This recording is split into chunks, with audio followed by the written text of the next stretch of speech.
بسم الله الرحمن الرحيم والصلاة والسلام على أشرف المرسلين. ازيكم حبايبي عاملين ايه؟ النهارده هعمل معاكم ورقة اللحمة بسر خاص من أسرار بطة نجا.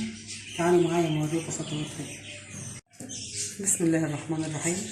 هشرح معاكم يا حبايبي مكونات ورقة اللحمة. النهارده هعمل معاكم ورقة اللحمة. معايا أنا عملت معاكم قبل كده ورقة الفراخ، النهارده هعمل معاكم ورقة اللحمة.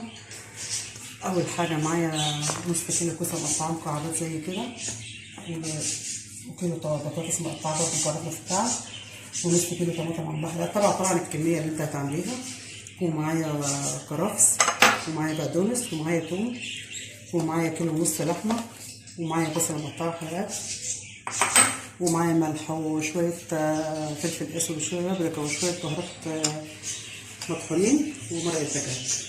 اول حاجه اشمع اللحمه على النار، بعدين ارجع اعملها معاها.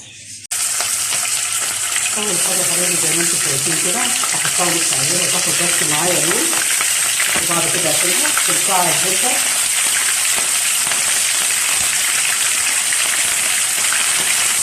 اول ما تتجمع معايا اللحمه وتديني اللون ده اروح ارجعها على الجنب التاني كده.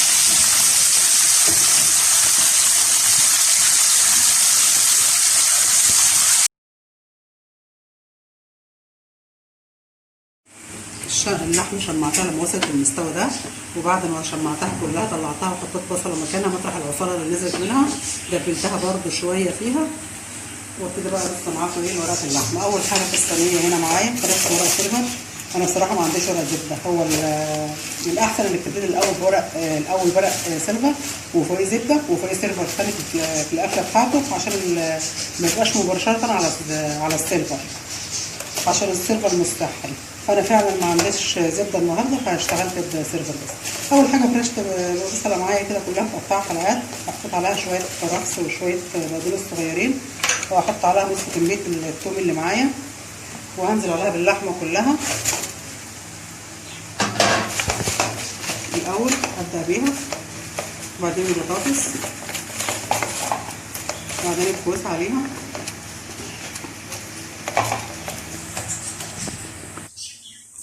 هروح نظرة البهارات اللي معايا كلها تدريجيا. طبعا كمية الأكل اللي أنا هحطها زودت شوية جوز الطيب وشوية بهارات لحمة. طالما هعملها بلحمة يبقى أزود معاها شوية. والبهارات طبعا اللي شرحتها معاكم قبل كده. نص الكمية اللي معايا بس البقدونس،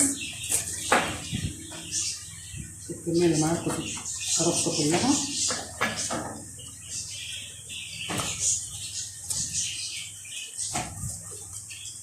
كده نص شرايح الطماطم كده كلها،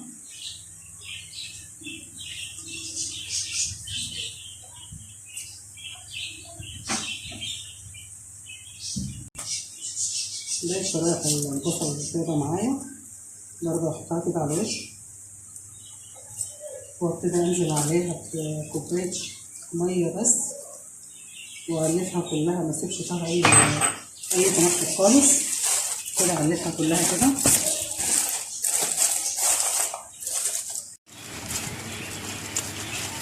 وابتدي اقفل كل ما احاولش ما اخليش فيها اي نفس، عشان البخار ده هو اللي هيسويها معايا، عشان هي هتنزل الميه بتاعتها وتستوي فيها. وادخلها الفرن على درجه حراره عاليه، وبعدين اهديها شويه. هي بتاخد من ساعه ونص لساعتين في الفرن، واتابعها برضه يبقى عندي الطبق عليها كل شويه.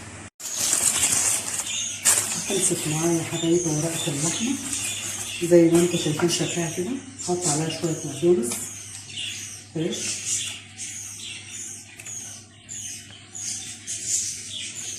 وكده شكلها معايا واتمنى ان هي تعجبكم.